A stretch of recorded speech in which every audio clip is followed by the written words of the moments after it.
is coming directly from President Donald Trump. Time and again, he has been criticizing BRICS nation as Donald Trump seems wary, saying that any country who is aligned with BRICS, anti-American policies will face extra 10% tariff.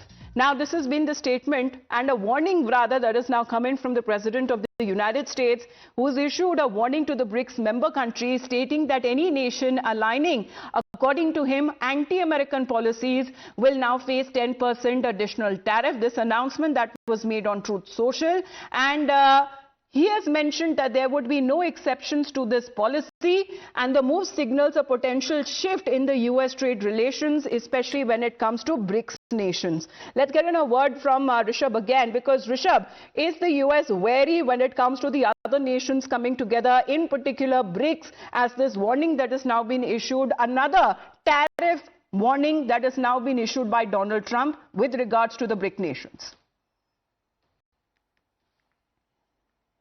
Well, if we talk about the United States, yes, it was a superpower. Yes, it was an economy that world wanted to follow. But is it still the same?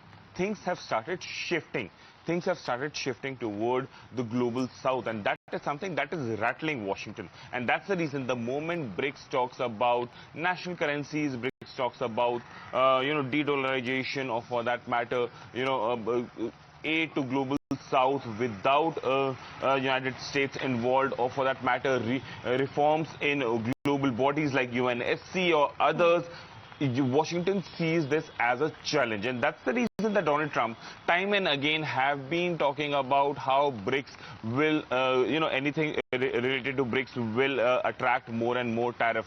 On one hand, Donald Trump is talking about inclusion of Russia back in G7 and creating it as... However, Donald Trump in his post has not exactly elaborated what are these anti-American policies, but the leaders of the BRICS bloc also issued a warning against the US president's sweeping import tariffs, calling them as indiscriminate and a threat to global economic stability as well. Rishabh, for the moment, thank you very much for joining in. Back after a short break.